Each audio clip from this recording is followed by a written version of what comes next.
আমার এটা লজ্জা লাগতেছে যে আজকে আমার এই জায়গায় সেই জিনিসগুলো এক্সপ্লেন করতে হচ্ছে। আমরা এতটাই নিচে নেমে যাচ্ছি জাস্ট কিছু ইচ্ছা ফুলফিল করার জন্য যে আপনারা এই পর্যায়ে নিয়ে। আমিনুল ইসলাম বুলবুল ভাই আমাদের প্রেসিডেন্ট, উনিও অফিসিয়ালি কোনো জায়গায় রিটায়ারমেন্ট ঘোষণা করেন নাই। If you want to catch me in that way then they also get caught. অনেক সময় লয়ের উপরে যেও অনেক কিছু সিদ্ধান্ত নিতে হয় ক্রিকেটের ক্ষেত্রে। আমি ক্রিকেট রিসেন্ট টাইমে খেলেছি, অবশ্যই সত্যি কথাটা 5 মাস আগে। আমি যদি কালকেও ঘোষণা দিই, আজকেও ঘোষণা দিই, কালকে যদি আপনি আমাকে প্রশ্ন করেন, আমাকে প্রশ্ন করতে হবে সাবেক ক্রিকেটার হিসাবে।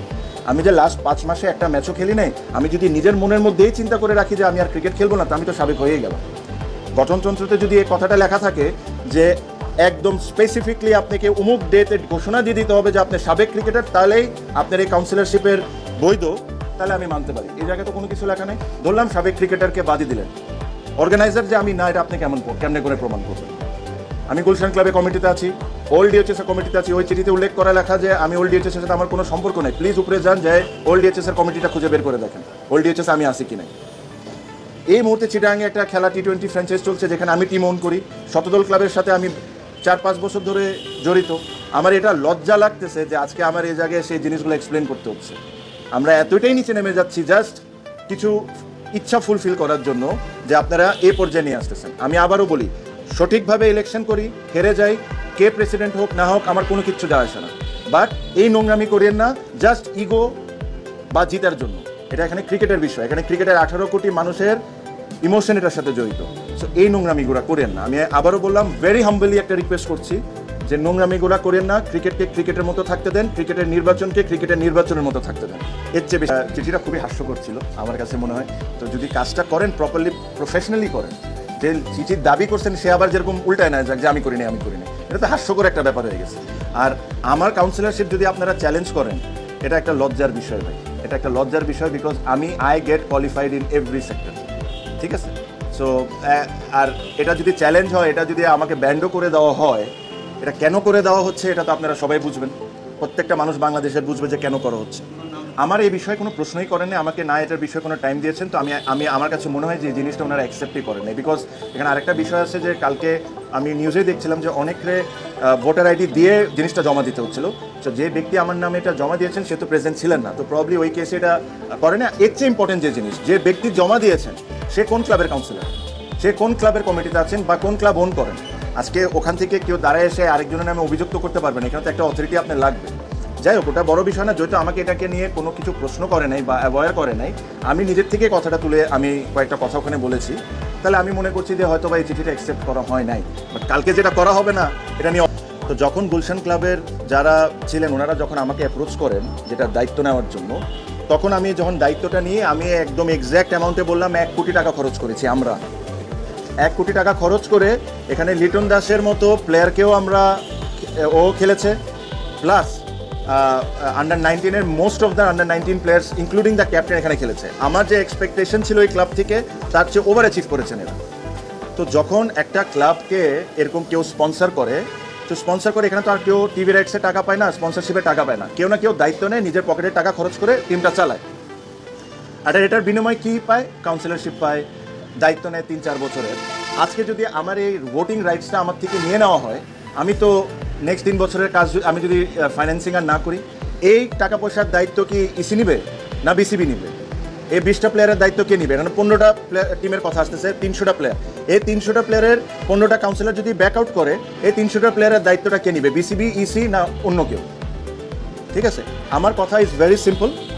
জিনিসটা হলো, যদি এই ক্লাব কালকে জন্ম দেওয়া হইতো জাস্ট বিকজ আমার ভোট ব্যাংক বাড়ানোর জন্য বা যারা ইলেকশন করবে তাদের ভোট ব্যাংক বাড়ানোর জন্য কালকে জমা হয়ে আজকে কাউন্সিলর লিস্ট হইতো, আমি আপনার সাথে 100% একমত, এটা নিয়ে তদন্ত হওয়া উচিত। কিন্তু এই ক্লাবগুলোর তো হিস্ট্রি আছে ভাই, 5 বছর, 10 বছর, 15 বছর, 20 বছরের হিস্ট্রি আছে। এদেরকে নিয়ে আপনারা কি রাজনীতি করতেছেন? এখানে তো এইসব করার দরকার নেই। আপনি এখানে আসছেন, ক্রিকেটের একটা ইলেকশন হবে, যে যোগ্য সে পাস করবে, যাকে ভোট দেবে সেই পাস করবে। এখানে তো আর জনগণ ভোট দেয় না, না সাংবাদিক ভোট দেয়, ভোট দেওয়া হলো কাউন্সিলররা। ওরা ভোট দিয়ে যাকে ভালো মনে করবে পাস করে নিয়ে চলে যাবে, শেষ। এটা নিয়ে এত কিছু করার দরকারটা কি? আমার কাছে মনে হয় যে আমি যে স্পিচটা দিয়েছি ওনাদেরকে, আপনাদেরকে এখানে যে স্পিচটা দিয়েছি অলমোস্ট সিমিলার স্পিচ দিয়েছি। আমি ওনাদেরকে এটাও বলেছি যে ভাই, আপনারা কিন্তু অনেক কিছু লয়ের থেকে উপরে যায় চিন্তা করতে হয় যখন এটা একটা মানুষের ক্ষেত্রে এসে যায়, পরিবারের ক্ষেত্রে এসে যায়, তাদের রুজি রুটির রুজি রুটির ব্যাপার এসে যায়, আপনারা সব কিছু বিবেচনা করবেন। 300টা ক্রিকেটারের ব্যাপার আছে এখানে, 300টা ক্রিকেটার রাস্তায় নেমে আসবে যদি ওরা ক্রিকেট না খেলতে পারে। সব কিছু চিন্তা করে এটা করবেন। আমার কাছে মনে হয় এনাফ গ্রাউন্ডস আছে তাদের। আমি কোনো পার্টিকুলারলি, আমার টিম তো অবশ্যই আছে, but I spoke in favour of whole cricket. প্লেয়ারদের বিষয় নিয়ে আমি কথাটা তুলেছি। আমার কাছে আমি আশাবাদী যে এরকম নোংরামি হবে না। আর এই 15টা টিম আজকে এই পজিশনে কেন আসছে এটাও তো আপনারা জানেন কম বেশি। এটা একটা ব্যক্তির নিজের স্বার্থ ছিল, এখানে তো এটা তো লুকাচুরি করার কিছু নেই। একটা ব্যক্তির নিজের স্বার্থর কারণে আজকে এই অবস্থা আসছে। আমিও ডিটেলসে গেলাম না। আমার কাছে মনে হয় যে ইলেকশনের যা হওয়ার হোক, টিমগুলা বেঁচে থাকলে বাংলাদেশের ক্রিকেটটা চলতে থাকবে, এই ছেলেগুলা ক্রিকেট খেলতে পারবে। কয়েকদিন পরে কিন্তু থার্ড ডিভিশন, আমি if I am not wrong, এই 15টা টিমের মধ্যে 8-9টা টিম থার্ড ডিভিশনের মধ্যে। এই টিমগুলো কিন্তু আমি অন করি না ভাই, হ্যাঁ। কিন্তু এই টিমগুলো যদি ব্যাকআউট করে, ওই 8-9টা প্লেয়ার, 8-9টা টিম মানে হলো 150-200টা প্লেয়ার। এই 150-200টা প্লেয়ারের দায়িত্ব কে নিবে? ইসি না বিসিবি? ভাই হোপফুলের বিষয় আসে না এখানে। ফ্লেয়ার ইলেকশন কেন হবে না? আমি বারে বারে একটা কথা বলি, আমাদের যে এই মুহূর্তে যে গভর্নমেন্টটা আছেন, এই গভর্নমেন্টের দায়িত্বের মধ্যে কি এটা নাই? ওয়ান অফ দ্য দায়িত্বের মধ্যে কি এটা নাই যে রিফর্ম করা? আমাদের এই গভর্নমেন্টের এই দায়িত্বের মধ্যে এটা নাই যে এমন করে দেশটাকে চালায় দেওয়া যেটা একটা এক্সাম্পল হয়ে দাঁড়াবে পরবর্তী গভর্নমেন্ট যারা আসবে এই জিনিসটা ফুলফিল করা? গভর্নমেন্টের একটা পার্ট যদি এভাবে করে ইলেকশনটাকে রিক করার চেষ্টা করে বা এভাবে করে ম্যানিপুলেট করার চেষ্টা করে, তাহলে ভাইয়া এটা কি একটা গ্রেট এক্সাম্পল হয়ে দাঁড়াচ্ছে? আর এটা যে হচ্ছে না, এটা তো ভাই আমি ওই দিন প্রেস কনফারেন্সে যা যা যা যা বলেছি আপনারা তাই দেখেছেন, তাই উল্টা উল্টা সব ঘটেছে। কাউন্সিলের লিস্ট চেঞ্জ হয়ে যাচ্ছে, আপনি 7টার সময় না 5টার সময় ডেডলাইন, 8টা 9টা 10টা পরের দিন পর্যন্ত চলে যাচ্ছে, যেমনে মনে ইচ্ছা তেমনি তা করতেছেন। এত ক্যাটাগরি সিতে এত ক্রিকেটার বাংলাদেশে, কাকে কাকে নমিনেশন দেওয়া হচ্ছে, কাউকে ছোট করছে না। সবাই ক্রিকেটার, ছোট হোক বড় হোক, সবাই ক্রিকেটার, সবাইকে আমি রেসপেক্ট করি, হ্যাঁ। বাট নিজের পছন্দের মতো সব কিছু করা হচ্ছে। এই জিনিসগুলো আপনারা ক্রিকেটের সাথে, আমার যতটা বয়স 18 বছর ক্রিকেটের সাথে এই মাঠে, আপনাদের মধ্যে এখানে আমার চেয়ে ডাবল বয়সী আছেন যারা এই মাঠে আসেন, সবাই আপনারা জানেন কি হচ্ছে না হচ্ছে। আমি একটা জিনিস বলবো, ক্লিয়ারলি একটা মেসেজ দিব, আমার পক্ষে হয়ে কারো কোনো কথা বলার দরকার নেই। সত্যির পক্ষে হয়ে কথা বলেন, যেটা রাইট ওটা নিয়ে কথা বলেন। আমার পক্ষে নেওয়ার দরকার নেই, অন্য কারো পক্ষে নেওয়ার দরকার নেই। যদি আমি কোনো ভুল করে থাকি অবশ্যই এটা তুলবেন, কিন্তু আমার সাথে যদি কোনো ভুল হয় এই জিনিসটাও তোলার দায়িত্ব আপনার। যে 15টা ক্লাব নিয়ে একটা ইস্যু ছিল, আমি ওই 15টা ক্লাবের একটা ক্লাব আমি ভাইস প্রেসিডেন্ট ওই ক্লাবের, সো আমি ওই দিক থেকে এসেছিলাম। বাট আমি যখন কথা বলেছি আমি ওনাদেরকে স্পষ্টভাবে একটা জিনিস বলেছি যে দেখেন, এখানে 15টা ক্লাবের চেয়ে বড় বিষয় হলো আপনারা যে সিদ্ধান্তটা নিতে যাচ্ছেন, আপনার 300টা ক্রিকেটারের কথা মাথায় রাখতে হবে। কেন এই 15টা ক্লাব রেগুলারলি ক্রিকেট খেলে, বিভিন্ন ডিভিশনে ক্রিকেট খেলে, বিভিন্ন ডিভিশনকে প্রত্যেকটা প্লেয়ারদেরকে পেমেন্ট করে, ওই টাকা দিয়ে কিন্তু তাদের একটা বছরের 70-80% আয়। আর তাদের প্লেয়ারদের কথা খালি এখানে আসছে না, প্লেয়ারদের সাথে তাদের পরিবারের জড়িত। তো আপনারা যে সিদ্ধান্ত নেবেন, সিদ্ধান্ত নেওয়ার সময় এই জিনিসটা আপনাদের মনে রাখতে হবে। সেকেন্ডলি, ফর এক্সাম্পল, যে নিয়মে এই জিনিসটা করা হচ্ছে, কী কারণে করা হচ্ছে এটা স্পষ্টভাবে ক্লিয়ার, কেন করা হচ্ছে এটাও স্পষ্টভাবে ক্লিয়ার। এখানে আমাদেরকে এটা রকেট সায়েন্স না বোঝার জন্য যেটা কী কারণে করা হচ্ছে। আমি ওনাদেরকে কয়েকটা কথা বলেছি, আমি বলেছি যে দেখেন, এই 15টা ক্লাব নিয়ে যে ইস্যু ছিল, ইস্যুটা তো লাস্ট 6 মাস 7 মাস ধরে অনগোয়িং ইস্যু। এখনই আপনাদের এই কাজটা কেন করতে হবে? রাইট নাও এই জিনিসটা আপনাদেরকে কেন তুলে নিয়ে আসতে হবে? সেকেন্ডলি, বাংলাদেশের প্রত্যেকটা জায়গায় প্রত্যেকটা মানুষকে একটা অপশন দেওয়া হয়, একটা অপশন ক্রিয়েট করা হয়। আপনারা যদি 15টা ক্লাব নিয়ে যদি কোনো অবজেকশন থাকতো, তাহলে আপনারা কাউন্সিলর ফর্মটা দিলেন কেন? সেকেন্ড যে কথাটা হলো, এই কাউন্সিলরের যে 15টা কাউন্সিলরের মধ্যে আমি ধরে নিলাম 3-4জন যোগ্য কাউন্সিলর হতে পারে, যারা আসলে ক্রিকেটকে ডেফিনেটলি খুব ভালো একটা জায়গায় নিয়ে যেতে পারে, বা তাদের একটা স্বপ্ন থাকতে পারে। তাদের স্বপ্ন তো আপনি নষ্ট করে দিলেন, বিকজ আজকে যদি এটা বিপক্ষে যায়, তাদের আর কোনো চান্সই নাই নতুন করে কাউন্সিলর হওয়া।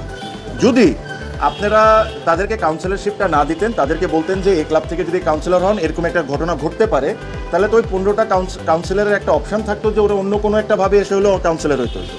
তো আমি ওনাদেরকে একটা জিনিস বলেছি, আমি বলছি যে দেখেন, যেহেতু এটা ক্রিকেট বোর্ডের কথা, ক্রিকেটের কথা, অনেক সময় লয়ের উপরে যায়ও অনেক কিছু সিদ্ধান্ত নিতে হয় ক্রিকেটের ক্ষেত্রে। আর যেহেতু এখানে 300টা ক্রিকেটারের পরিবার জড়িত, আপনারা জিনিসটা খুব বুঝে শুনে যেটা রাইট ওইভাবে করেই কথাটা বলবেন। কোন ক্রিকেট ক্লাবের অ্যাড্রেস কোন জায়গায়, এটার চেয়ে ইম্পর্টেন্ট হওয়া যে এই ক্রিকেট ক্লাব কি কালকে জন্ম নিছে, কালকে জন্ম নিয়ে কাউন্সিলর হয়ে কি আমরা এই কাজটা করতে আসছি না। এই ক্রিকেট ক্লাবের প্রত্যেকটা ক্রিকেট ক্লাবের একটা হিস্ট্রি আছে, পেমেন্ট রেকর্ড আছে, যে প্রত্যেকটা ক্লাব পেমেন্ট করেছে ক্রিকেটারদেরকে। সো এইসব জিনিস আপনারা করবেন। দেখেন, একটা স্পষ্ট কথা, এই জিনিসগুলো কেন করা হচ্ছে এটা আপনাদেরকে কাউকে আমার বলার দরকার নেই। সিম্পল একটা কথা, এই জিনিসটাকে ইলেকশনকে একটা সাইডকে উইক করার জন্য করা হচ্ছে, এটা সবাই জানে, হ্যাঁ।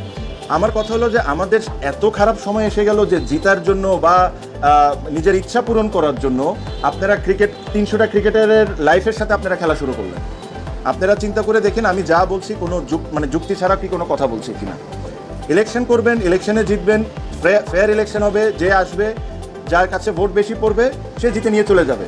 বাট এটার জন্য আমি তো, আমার বয়স তো খুব বেশি না, বাট শুনি আর এই প্রসেসের সাথে যখন আসি, ওনাদের বয়স 60-65 হইতে পারে, ওনারা যে জিনিসটা আমাকে বলেন যে ক্রিকেট বোর্ডের ইতিহাসে কোনো দিন এত নোংরামি আমরা কোনো সময় দেখিনি। একটা জিনিস আবারও বলে দিই, যে জিনিসটা আপনারা করে যাচ্ছেন, করতেছেন, এটা কিন্তু একটা হিস্ট্রি হয়ে যাবে। এই জিনিসটা কিন্তু একটা রেকর্ডেড রয়ে যাবে, পরবর্তীতেও কিন্তু এই জিনিসগুলোই ফলো করা হবে। সো আমার হাম্বল রিকোয়েস্ট যে এই জিনিসগুলো আপনারা করেন না, অনেস্ট ওয়েতে ইলেকশনটা করেন, ফেয়ার ওয়েতে ইলেকশন করেন, ইলেকশন করে আগে যান। আরেকটা এক্সাম্পল দিলাম, কালকের বিষয়, আমার বিষয়টা আপনারা জেনেছেন, যে আমার নামে কমপ্লেন করছে, সেই বিভিন্ন জায়গায় বলে যাচ্ছে আমি করি নাই, আমি সাইন করি নাই। এটা অ্যাকচুয়ালি কে লিখেছে এটা আমিও জানি কে লিখেছে। আমাকে এসব বলার আগে কিন্তু বলে দেওয়া হচ্ছে যে এরকম করা হবে তোমার এগেনস্টে, ঠিক আছে? সো আমার কথা হলো যে জিনিসটা আমার বিপক্ষে ওনারা এলিগেশন আনার চেষ্টা করছেন, ওনারা একটা জিনিস ভুলে যাচ্ছেন, এখানে কিন্তু দুইটা কথা উল্লেখ করা আছে, অর্গানাইজার বা সাবেক ক্রিকেটার। আমি যে অর্গানাইজার না এটা কেউ প্রমাণ করতে পারবেন? 3টা টিম ওন করি, 2টা টিমের কমিটিতে আসি, গেল এক। সেকেন্ড কথা হলো সাবেক ক্রিকেটার। প্লিজ আপনারা গঠনতন্ত্রটা বের করে দেখেন, সাবেক ক্রিকেটার লেখা আছে, বাট সাবেক ক্রিকেটারের কি কোনো ব্যাখ্যা দেওয়া আছে কিনা যে আমার অফিসিয়ালি রিটায়ারমেন্ট ঘোষণা করতে হবে?